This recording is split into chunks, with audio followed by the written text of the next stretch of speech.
pod bay doors, please, Hal.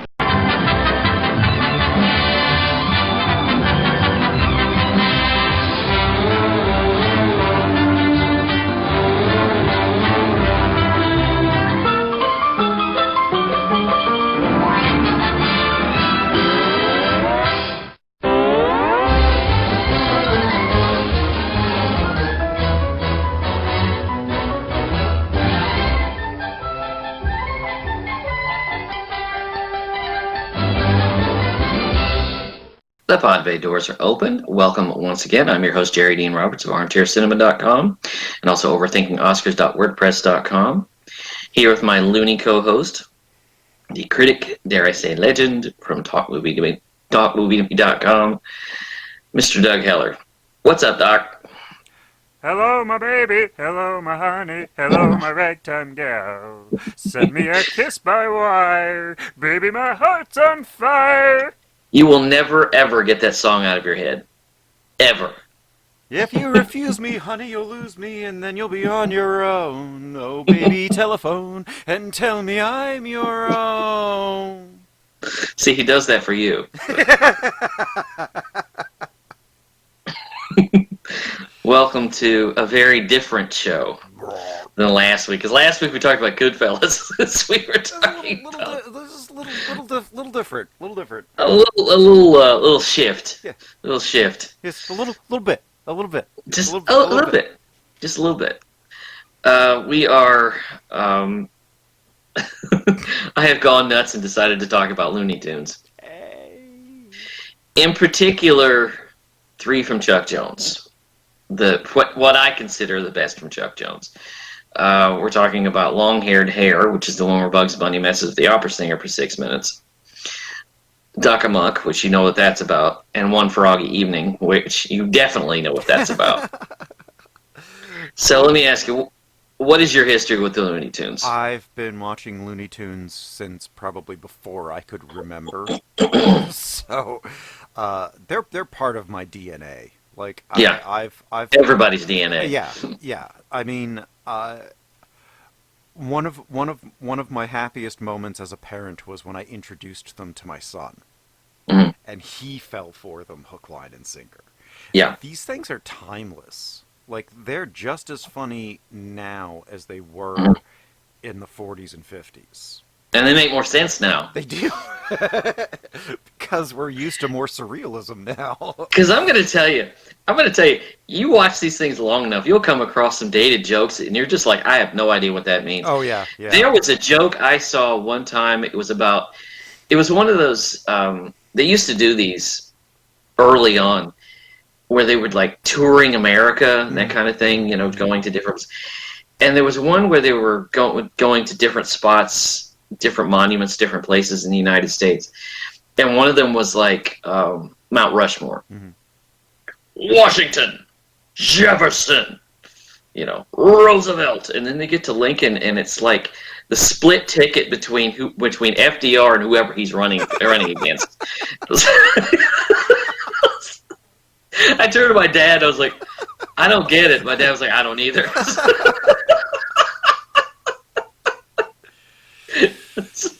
I have no idea.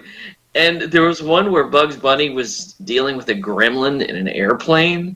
And he says, was that a gremlin? And he says, that ain't Bendel Wilkie! And I'm like, I had no idea who Bendel Wilkie was.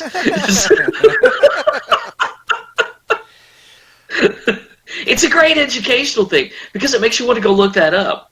Oh yeah. Yeah, I learned so much just by not getting the jokes from this and Mystery Science Theater 3000. Yes.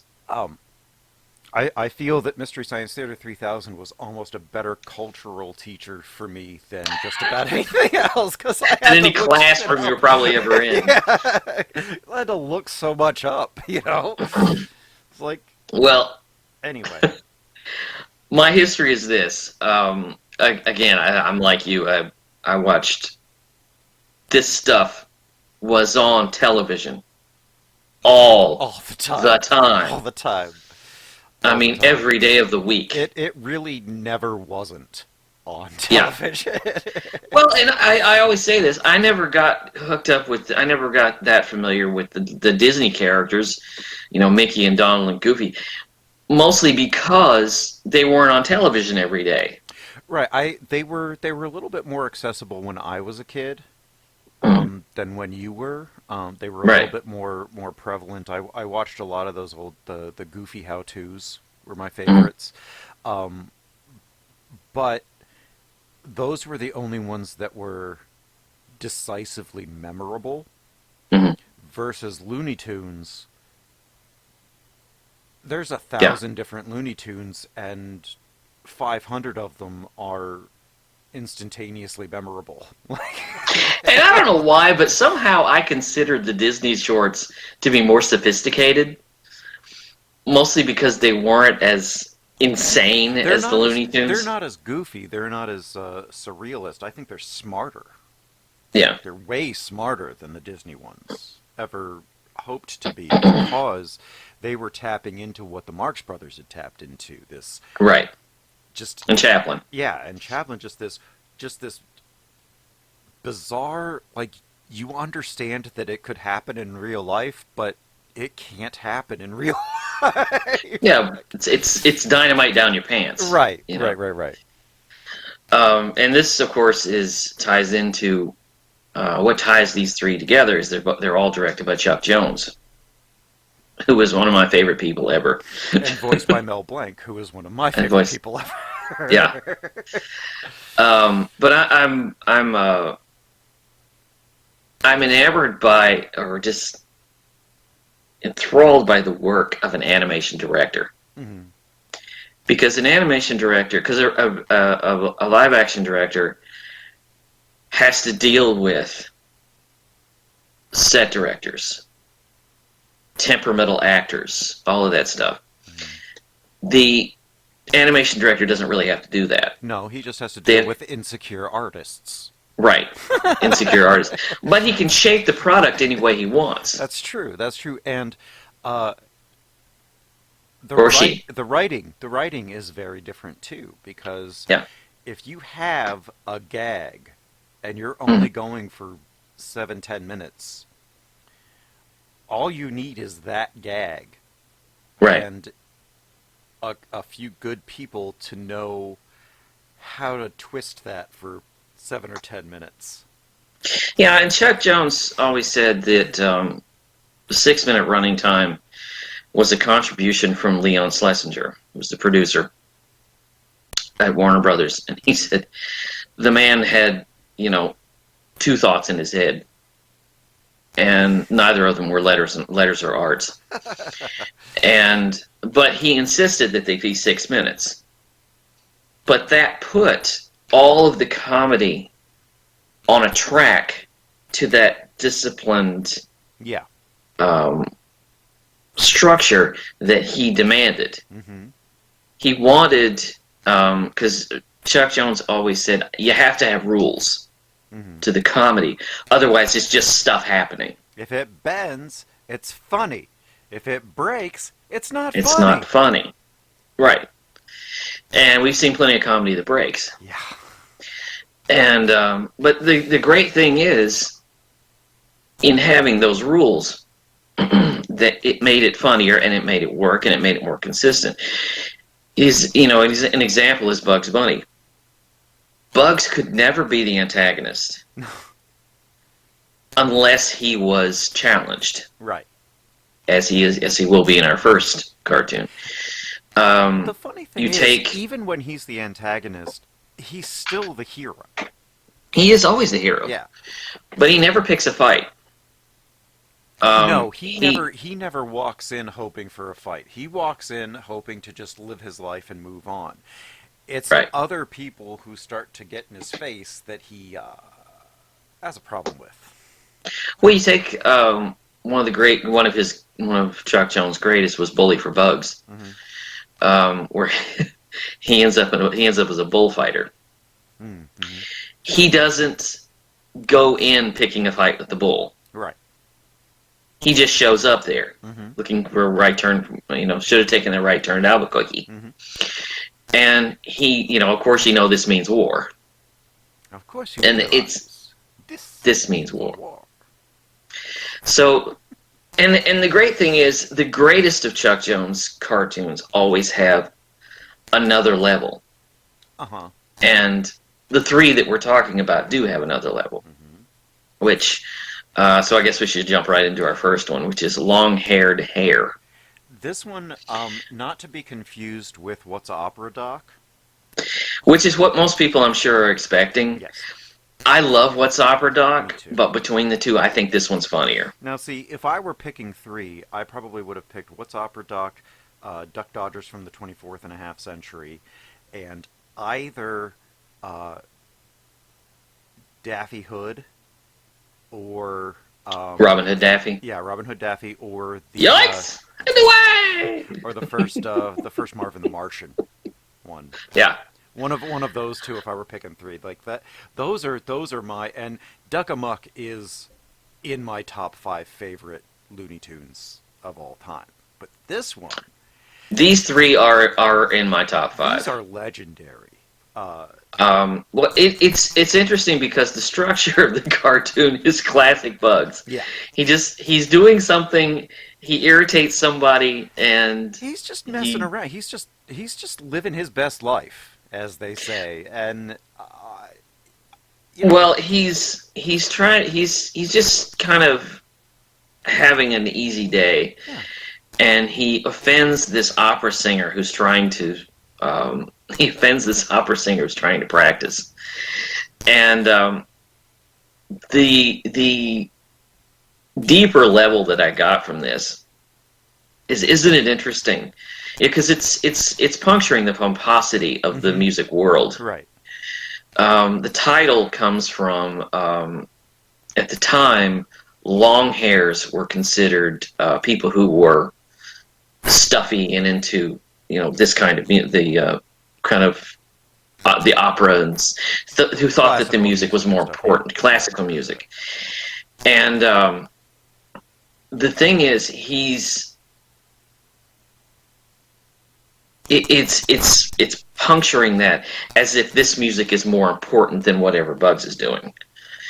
And you've got him up on a hill and he's singing, and he can do it without sheet music, and he can do it just by ear. Yeah. And he's playing the banjo. Mm-hmm. And this guy has to use sheet music, and he has to take time out, and Bugs can do it with no effort at all.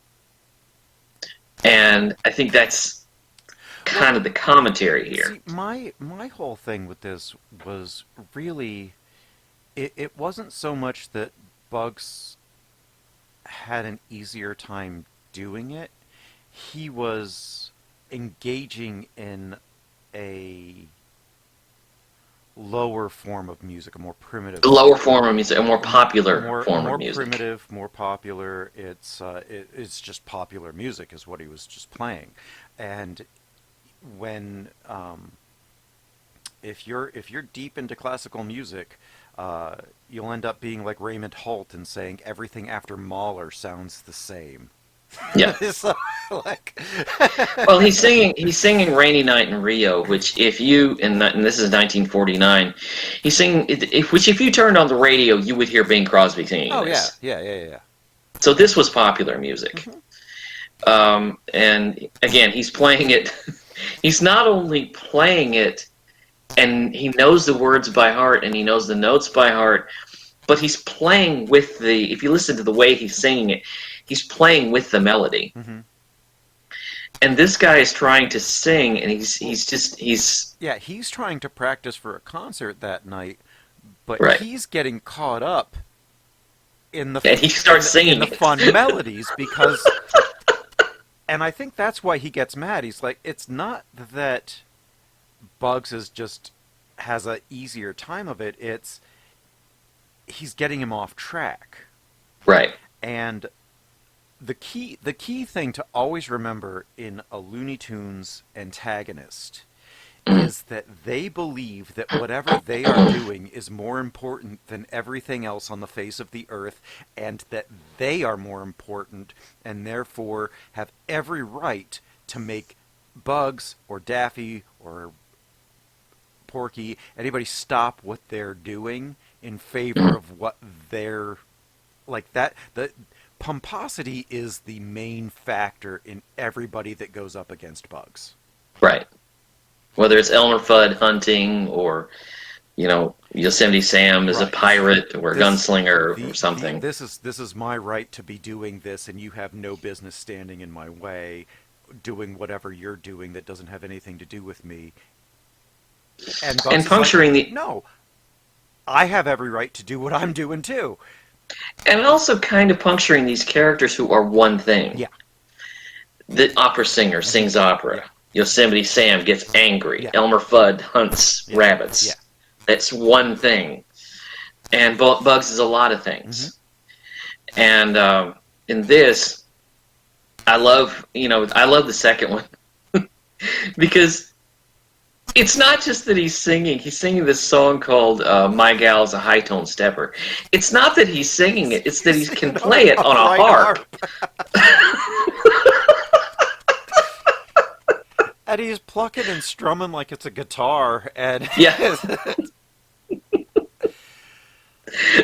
And it leads to my favorite gag in this is when they cut back to the opera singer and he's singing it. Yeah, and he's dancing around his house and 1 and 2 and 3 and 4 she dances all day long. Yeah.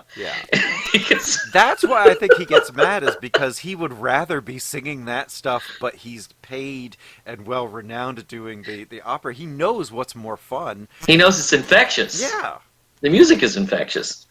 And he knows that it's more fun to be singing that, and so that's why he gets caught up in it. And he's like, "Wait, no, I have to practice. I have a gig tonight. I have a thing, yeah." And it's interesting. The third one, Bugs almost kind of gets down on his level because he's playing the tuba. He's playing the rumba on the tuba, and he kind of gets to that level. But he's still irritating the guy. Well, yeah. Well, I mean, by the second song, well. The reason that Bugs is just getting up in his craw is because he walked up to him, took the banjo, snapped it, broke the neck, put it into the drum, and dumped it out. If he had just gone up and said, "Hey, I'm trying to do something," knock it off. Do you think you could wait on this, and I'll come and get you? I'll tell you when I'm done doing what I'm doing, but I just need to concentrate. Bugs would have said, "Okay." Yeah. Drop down into his hole. Don't be a jerk. Yeah, he would not. Bugs is only a jerk if you're a jerk to him first. He is reciprocal in his moods. So if you're nice to him, he'll be nice to you. If you're a dick to him, you're in trouble. Of course you realize. Of course you realize this means war.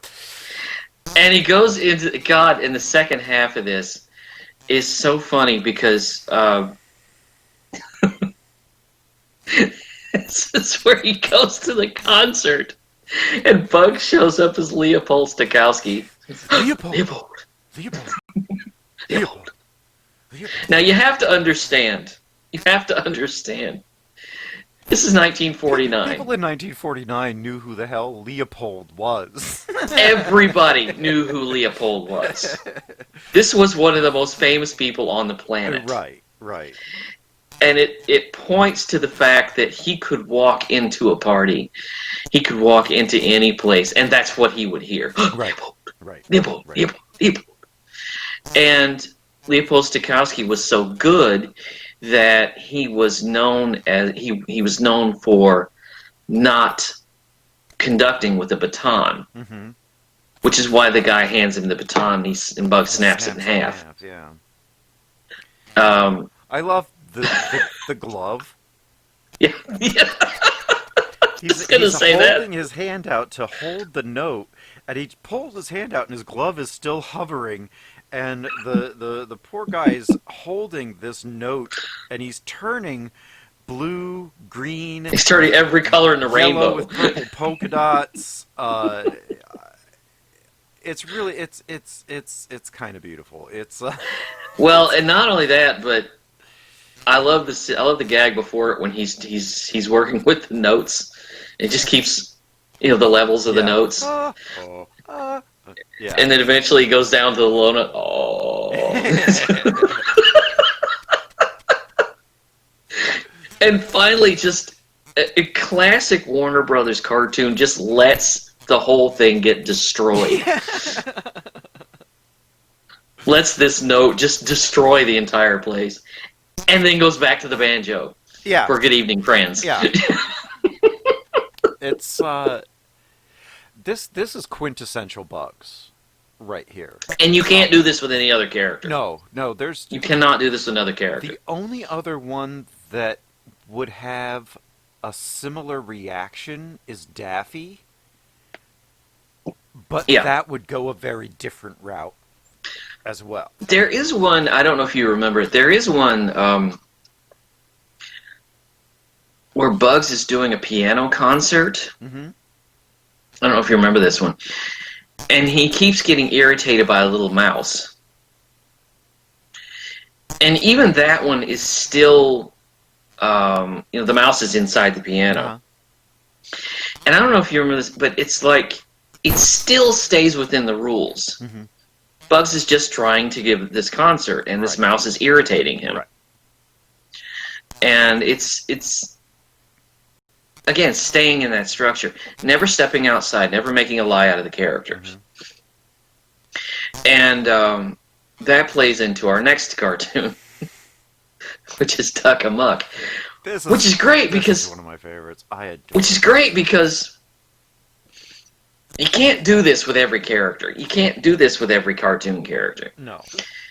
In which you can take the character out of completely out of a situation and out of the formula of whatever they do and just have them do anything. Mm-hmm. You can't do this with Tom and Jerry. No. You'd have to work it a little bit, but you just can't do this. This is the most abstract... This is probably one of the most abstract cartoons they ever did with the characters. This is one of the greatest animated 7 minutes ever because it's Daffy is just trying to do his job, mm-hmm. and the artist is messing around with him, right? Changing the backgrounds, changing the costumes, changing how Daffy even looks. Removing the entire backdrop. Well, the deeper level and the commentary here is that this is what actors go through. Right. Now this was 1953. You were in the studio system, mm-hmm. and you're an actor getting jostled around from one role to another. Right. Often roles you don't want to play, right. And things keep getting taken away from you. Yeah. And they keep changing everything. Mm-hmm. Oh, that's what this is. And now this scene was supposed to be you're in 1692 Paris, but now we're changing it to 1520 Virginia. It's like, wait, what? No, wait, it's 1952. Right. Yeah. Wait, no, it's 952. Oh, wait, no. And you know what? Yeah. And you know what? We'll make it a musical. Yeah. It's like, but this is supposed to be Romeo and Juliet. Yeah, but they should sing. It's like a dancing cavalier, all of a sudden. Yeah, it's singing in the rain, yeah. It's like all of a sudden they just change everything. Oh, we'll make it a musical. It's like, how do you just do that? You can't just do that. But the idea of doing this with Daffy is just perfect. Oh, yeah. Absolutely. Because I love the opening of this. Stand back, musketeers! He shall sample my blade! And then he notices the background is... Hey. Sample my blade? Hey.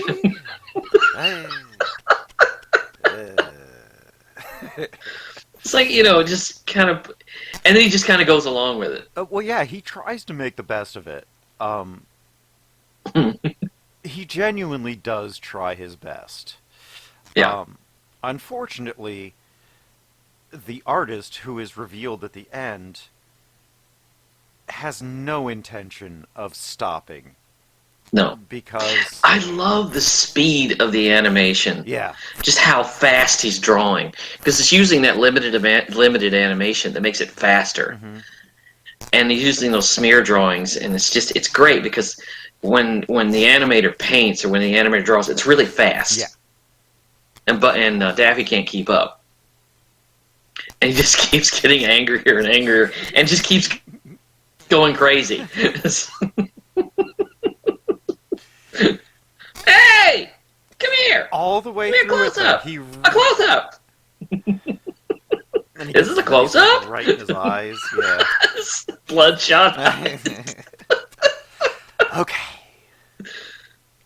Have it your way. What a way to run a railroad. I have used that line in my life. And to only discover that it was Bugs the whole time. Yeah. As the animator. And then what you brought up, which this one isn't even on HBO Max. You did not know about this. I had not seen that there was a sequel that has Bugs in the same situation as Daffy. Right. Only being manipulated by Elmer Fudd. It's called Rabbit Rampage. Right. If it had been Daffy doing this to him as getting back at him, it would have had a funnier punchline. It doesn't work as well. It's called Rabbit Rampage. It was made 2 years later, and it doesn't work as well because Bugs is not the person or not the character that you want to see. And some of the gags are funny. There's a gag involving hats. Yeah. That I thought was. I mean, what was it you said? You said something about Charlie Kaufman. I can't remember what you said. It was like it's like Charlie Kaufman. You know, it's there's a lot of jokes, but they're not really funny. Oh yeah, it's more of an intellectual ha. Than it's more it's funnier in the concept than it is in the execution. Right. Which is what all of Charlie Kaufman's work is.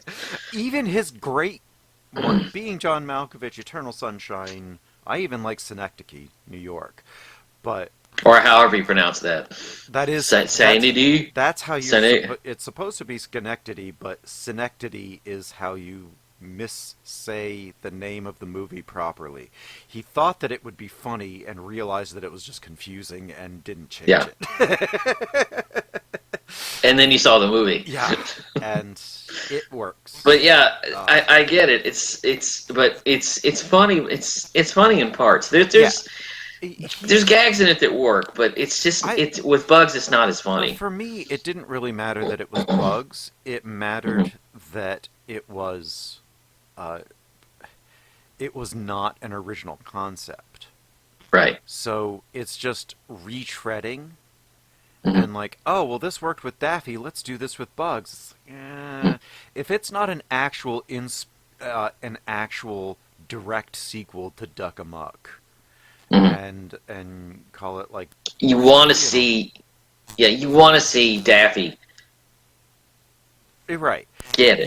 You don't want to see Bugs get it. Call it like Bunny Baffled or something like that instead of Duck Amuck. Keep the alliteration, keep that going, and have it be Daffy screwing with him, because then every so often you could probably go back to it and have like a really cool, fun, revolutionary cartoon every once in a while, and have this be a sparring match between them over time. They didn't do that, and they made it Elmer Fudd, and it was fine. But it's not even available. Like I thought everything was on HBO Max. I had to go to Daily Motion to find this. Yeah, when I Googled it, Daily Motion is not the best place to find anything. When I Googled it to see if I could find it on HBO Max, and I was putting in the wrong title or something. The first one that came up was Daily Motion. It's not on HBO Max, which is weird, because like I said, I thought that was all inclusive, like they had everything Looney Tunes on there, but they're apparently missing some. No, it's like I talked to somebody yesterday who was talking about the ones on HBO Max, and they're like, they're all on there. I'm like, no, they're not all on there. They're not. They're not. Because trust me, I've got almost 50 years of memories of these cartoons. They're not all there. I mean, I remember stuff it's just not there. Right. There's so now, some many of them don't really need to be there, but... Right. There's so many of them that, I mean, pretty much every character has the same episode every time they're on screen. Right. It's just a little different. Might be a different antagonist. It might be a moderately different plot. But for the most part, if you got Foghorn Leghorn, he's going to be trying to dupe somebody. Either the dog or the chicken hawk. Yeah. If you've got Sylvester, he's trying to eat Tweety. Or that's Tom and Jerry. Yeah. Or he gets involved with the dog. But it always has something to do with the dog and Tweety and Granny. And that's the great thing is that's one of the reasons I love Chuck Jones. Chuck Jones pulled from experience in terms of what he saw, because a lot of what he saw in going to the movies was silent comedy. And a lot of that makes its way into this. Oh, yeah. And it was a lot of what he drew from. Chaplin, Keaton, Harold Lloyd, that kind of thing. He had the ability to, like I said, make basically the same cartoon over and over and over, yet still make them so different that you can remember all of the different ones. Right. They're still basically the same story, but you remember so many different things that it might as well be a different plot. But it's not. They're all the same. And he would have those, and again, he would have those guidelines. And you could sit and just watch episode after episode after episode and not get tired of it, not get bored with the repetition of plot line. Like, it's amazing. And he would he told his background artist, here's the rule. You can do anything you want, but don't interfere with the action. That was his only rule. And the background artist, Maurice Noble, did amazing work. Yeah. Just the most beautiful abstract art, especially in Duck Amuck. And Duck Dodgers. Yeah. With all of these different futuristic things. They don't interfere with the action. But they give it a flavor. They give it that one extra, that one little extra thing. And he would stay within those guidelines, and they worked because of that. Rigorously. Yeah. Like he didn't break those rules ever. And the quality of what was put out consistently for decades is proof that he was doing everything right. And what I said about Leon Schlesinger, when he demanded that it be, a limit of 6 to 7 minutes, Chuck Jones said was an invaluable rule because it made us more disciplined. Right.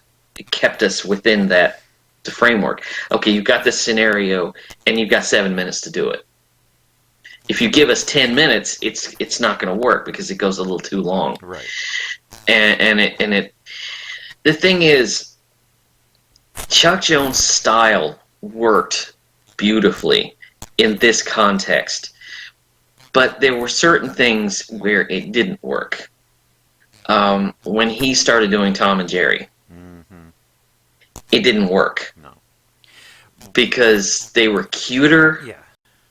The stories were broader. It was just something about his Tom and Jerry cartoons that didn't work. I've always kind of felt more than that. When he tried to do Looney Tunes features, and he basically just made them into clip shows. I don't know if that was with a string. He was the director on them, Probably because he was the director on the original shorts, and that's what it was. It was a collection of shorts. Those have a very... Those stink of studio meddling. Oh, well, yeah, they probably said, well, we have all these things and we want to make more money off of them.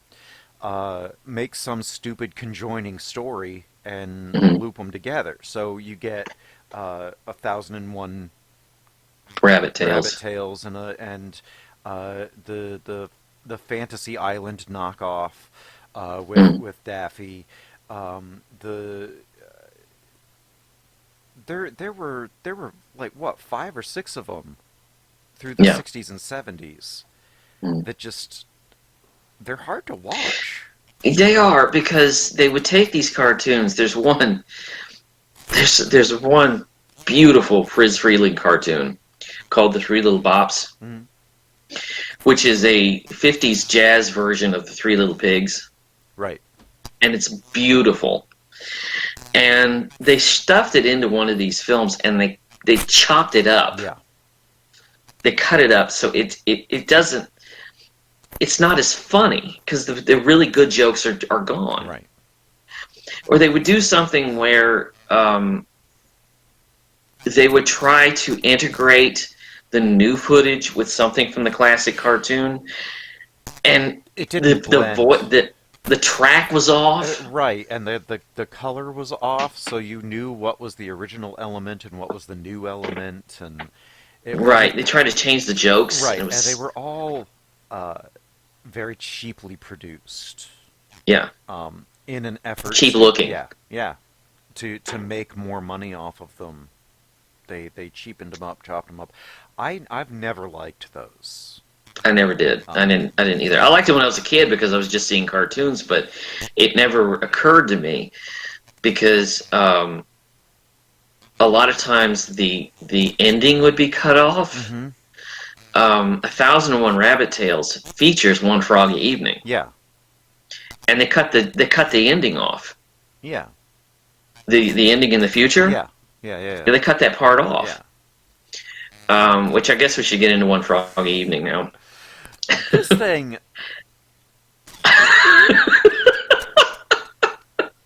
Michigan J. Frog is one of the greatest 1 or 2 shot characters that has ever been in animation. Right. Well, let me tell you something. Is just the best. Let me tell you, the reason I picked this is one, because it's brilliant, and the other because I wanted to kind of defend this one, because a lot of people tell me they don't like this one. Why? Because they feel sorry for the guy. And I get that. Yeah, I get that, but he's trying to exploit the frog. Exactly. So like he's not doing something genuine or good. It's a get-rich-quick scheme. Exactly. So the fact that, like, if he would have just kind of maybe gathered people around for free, maybe the frog... They still wouldn't have sung. Well, maybe not, but I think he knew that he was trying to make money off of him. This is essentially a silent comedy. Yeah. Because the visual language in this is beautiful. Mm-hmm. I love it when he... I love it when he pulls the box out of the thing and he's reading the commencement papers. And the frog starts to sing. And they cut back to the guy, and the guy looks at us. Like, what? It's just his eyes cut to us. It's great. It's like he's just as baffled by it as we are. But then the visual language is that he starts thinking, he starts having these fantasies of standing in front of a theater. And then he sees the dollar signs float by. Right. So again, he keeps trying. He takes him to a talent agency, and all he gets is a brawl. Well, it's great because Chuck Jones said, "I always wondered what would happen if you had a child prodigy that wouldn't prodige." And it's kind of like, I was thinking, I was telling my wife this at one point. It's like when you have a dog with a really bad cough, and you take it to the vet to get it looked at, but then you get it on the table and it won't cough. Yeah. Yeah. Or It's like, no, I need you. You know, your car makes a noise for everybody but the mechanic. Right. And it'll be Yeah. making that noise up until you're within earshot of the garage, and then it'll stop and will not come Yeah. back on until a day after you've taken it home. Right. No, I swear it was doing it. But, you know, it's the great cosmic joke. Yeah. Yeah. The idea you've got the most amazing thing on the history of the planet, and you can't get it to work for you. Right. And you see in the ending in 2056 36 years from now. the same thing. Yeah. He's going to exploit it, and he's going to have the same problem. Mm-hmm. If you just enjoy it for yourself, you'd be fine. Well, one thing I noticed, you know, because I've seen this probably 1,000 times. Did you ever notice that it won't sing in front of anybody else, but unless it's alone with him? But did you notice that when it's alone with him, it won't stop singing? Yeah. Yeah. I think I would start to have people around just for my own sanity. Right. You know. Right. Well, and again, the visual language. When you see, you know, you're thinking, okay, he's being greedy, and he's not. But then you see where he lives. Yeah. And it's this dumpy little room. It's this bare room. He's living in nothing, and you do feel for him because you relate. It's like, you know, you got a child prodigy that won't prodige, and it's just this perfect little joke. The gift from the gods. It turns out to be a joke. Yeah. And it's perfect, I think. Yeah. But anyway, that's all I got. Yeah, me too. What do we have coming up? Next week, your choice. Yes. From Looney Tunes to a very loony divorce. Yes. We are doing Pietro Germi's Divorce Italian Style, or Germi. I don't really know how to say his last name. Starring Marcello Mastroianni, sorry. And it's hilarious. I'm really looking forward to you seeing it.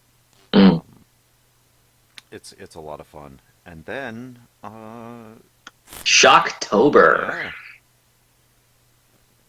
And we're jumping right in. Already? How are we there already? My God. I would say, where is 2020 gone? But why isn't 2020 gone? Yeah, right? Oy.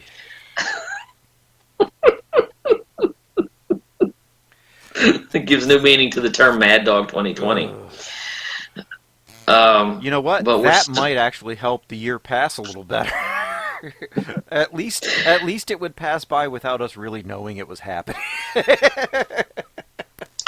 Well, we're gonna open Shocktober month with a doozy. Yeah.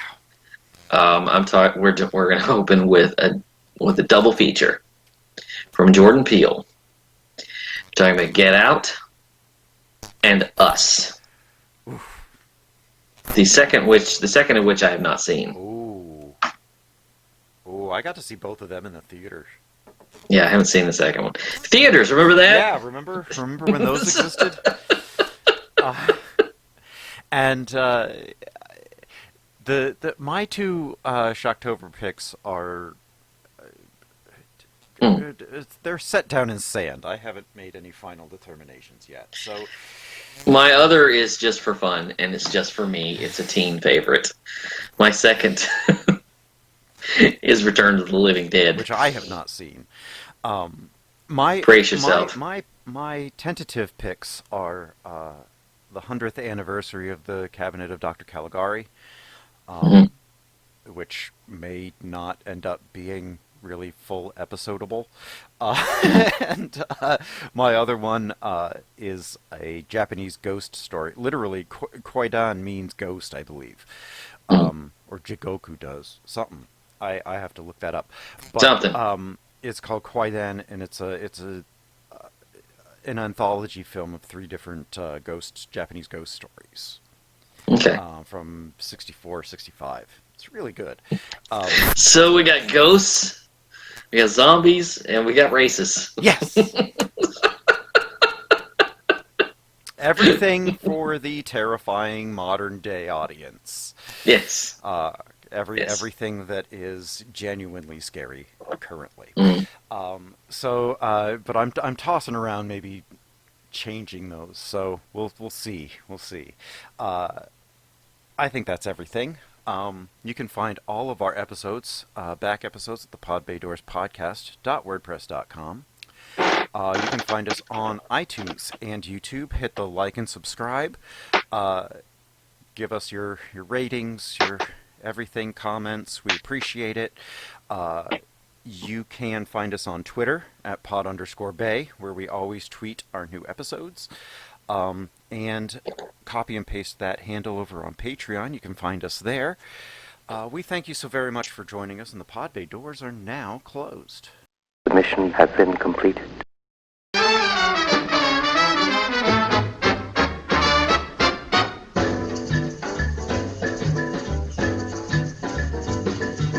What do they do on a rainy night in Rio? What do they do when there is no starry sky? Where do they go when they can't go for a walk? Do they stay home and talk, or do they sit and sigh? Where do they woo on a rainy night in Rio? Where does a gay senorita say, see? Maybe the girl wants a tender kiss, and yet how tender can you get when you're beneath a wet palm tree? But what do they do in Mississippi when the skies are drippy? And what do they do when it's murky in Albuquerque? And what do they do in Tijuana when they wanna snuggle tight? Well, that's what they do in Rio on a rainy night.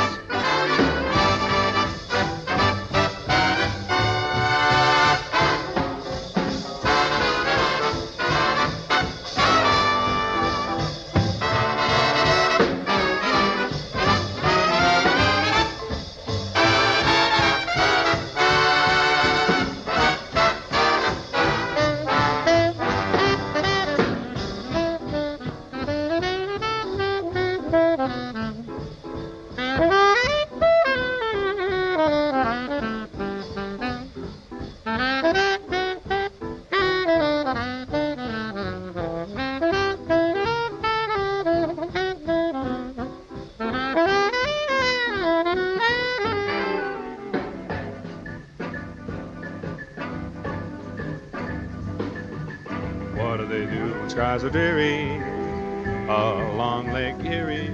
And what do they do when grass is dewy in old St. Louis? And what do they do in Tallahassee when the lassies say, all right? Well, that's what they do in Rio on a rainy